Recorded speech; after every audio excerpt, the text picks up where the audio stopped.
Is it possible that farming can cause a devastating natural disaster? Has something like that ever happened in the United States before? Well, I'm here to talk about it, specifically the climate change emergency known as the Dust Bowl, and I'll be talking about it as I do my makeup.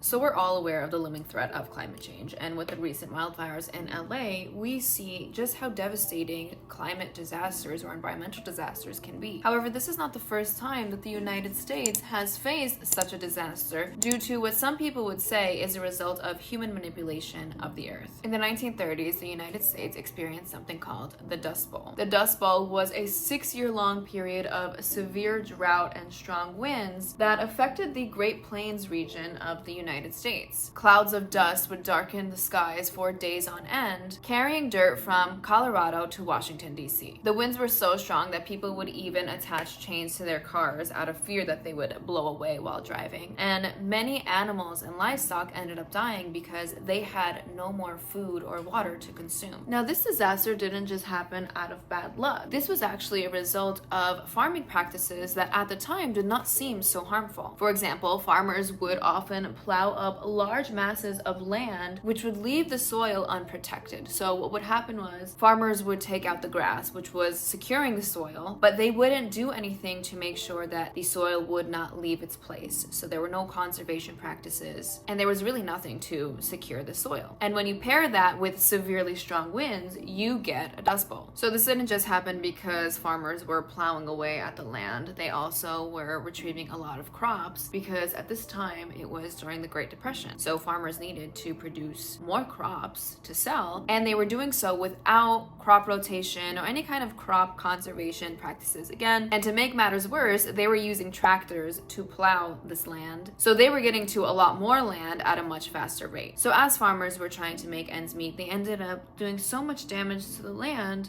that the Dust Bowl was born, and millions of Americans had to be displaced. And many of them also got very sick due to the harsh winds and just the condition of the climate. So how did this disaster end, and what was the solution? Well, eventually the government stepped in and they created the Soil Conservation Service, which basically was a way to teach farmers efficient conservation practices and educate them on how to protect the land. Individuals like Hugh Hammond Bennett, who was later referred to as the father of soil conservation, introduced a campaign that would teach farmers how to properly farm and conserve the land. And this campaign was backed by President Roosevelt. Now, at this time, farmers were even incentivized to follow these farming practices by getting paid $1 per acre if they were to follow the protocols. And this actually proved to be very effective, along with other initiatives like planting 200 trees to help conserve the soil and not have it blow away and to stop the drought. And what ended up happening was the affected regions began to see rain by the end of the decade, and that marked the end of the Dust Bowl era. Now, fast forward to today, we are seeing the same drought problem happen in the Sahel region in Africa. The Sahel is experiencing a change in rain patterns, and in combination with bad farming techniques and overgrazing and cutting down trees, the soil is more vulnerable to erosion and drought. Now, this area isn't affected by the Great Depression like the Great Plains were, but pressure from increased population has increased the pressure for farmers to produce more crops, which goes back to what we were talking about during the Dust Bowl, where farmers were producing more than the land can really handle. And we see that in this region of Africa with intense plowing of the land and poor conservation practices. Now, changes in the political and economic system there have also contributed to the inability to preserve these lands and manage the land sustainably. But on the bright side, there are efforts like the Great Green Wall, which promote sustainability of the land and proper management tactics, as well as encouraging community efforts and international support. Now, why does this matter to us today? Well, understanding previous environmental disasters and what caused them could help us make sense of what we are seeing today when it comes to climate change. And it also kind of sets a blueprint for countries and our governments to follow to hopefully prevent these disasters from happening again. Now, the most important lessons that we can take away from these tragedies is the absolute necessity for proper land management, along with long-term planning, government intervention, and community policies to hopefully prevent natural disasters like this